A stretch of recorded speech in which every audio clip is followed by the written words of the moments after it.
আচ্ছা, আমি খুব সংক্ষেপে বলবো কারণ ইতিমধ্যে সবাই কথা বলে ফেলেছেন।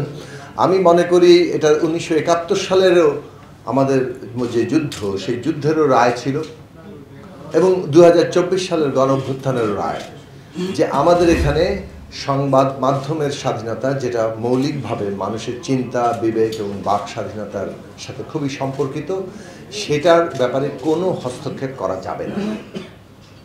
এবং আগামীতে যে সংবিধান হবে, সেই সংবিধানে এটা স্পষ্ট করতে হবে। আমরা জানি রাষ্ট্রের ৩টা অঙ্গ নিয়ে আমরা কথা বলি, সংসদ, সরকার, বিচার বিভাগ, কিন্তু গণমাধ্যম এটা আর একটা বড় স্তম্ভ এবং এইটা আইনি দিক থেকে সরকারি প্রতিষ্ঠান কিংবা রাষ্ট্রীয় প্রতিষ্ঠান না হলেও বৃহত্তর অর্থে রাষ্ট্রের গুরুত্বপূর্ণ স্তম্ভ, যেটার উপরে ভর করে জনগণ তার আশ্রয় খোঁজে, যেমন আদালতে খোঁজে, তার চাইতে বড় আকারে এখানে খোঁজে।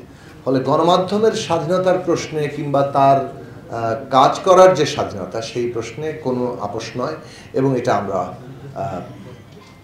সমর্থন করব, আমরা তার পক্ষে দাঁড়াবো।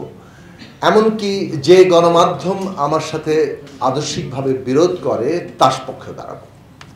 গুরুত্বপূর্ণ নীতিগত জায়গাটা হচ্ছে এইটা। ফ্যাসিস্টরা অনেকগুলো সংবাদ মাধ্যম বন্ধ করেছিল, গণমাধ্যম বন্ধ করেছিল, আমরা সেগুলো প্রতিবাদ করেছি। যারা প্রতিবাদ করেননি তারা আইডিওলজিক্যালি পার্ট নেন। ভূমিকাটার তার নীতিগত অবস্থান, প্রিন্সিপাল পজিশনের একটা আপোষ আছে। নিজের বেলা এক নীতি, অন্যের বেলা আরেক নীতি। আমরা মনে করি সকলের বেলা এক নীতি হওয়া উচিত। যাদেরকে আমরা আইডিওলজিক্যালি ঠিক মনে করি না, কিন্তু একটা গণমাধ্যম হিসেবে সে যদি আসে, তার গণমাধ্যম হিসেবে থাকার স্বাধীনতা আছে। তার বিরুদ্ধে আইডিওলজিক্যাল লড়াই চলবে, রাজনৈতিক লড়াই চলবে, কিন্তু কোনো অফিসের সামনে গিয়ে এটা যখন করা হবে, এই ধরনের কাজ যা করা হচ্ছে, এটা যে আসলে ফ্যাসিস্টদের নীতি, অর্থাৎ গণমাধ্যম বন্ধ করে দাও, সেটারই একটা এক্সটেনশন, এই উপলব্ধি প্রত্যেকের হওয়া উচিত। যারা আজকে বাংলাদেশের অভ্যুত্থানের পক্ষে এবং একটা ফ্যাসিস্ট ব্যবস্থার বিরুদ্ধে লড়াই করতে চান, গণতান্ত্রিক ব্যবস্থা করতে চান, যারা টলারেট করা হবে না এই শব্দটাকেও মনে করেন যে এটা ফ্যাসিস্টদেরই সুর, তাদের এটাও ভাবা উচিত যে আসলে একটা অফিসের সামনে গিয়ে গরু জবাই দিয়ে তারপরে এই ধরনের দিনের পর দিন করতে থাকলে এটা রীতিমতো একটা গণমাধ্যম বন্ধ করার জবরদস্তি প্রচেষ্টার অংশ হয়ে যায় এবং ফ্যাসিস্টদের পথকেই অনুসরণ করা হয়।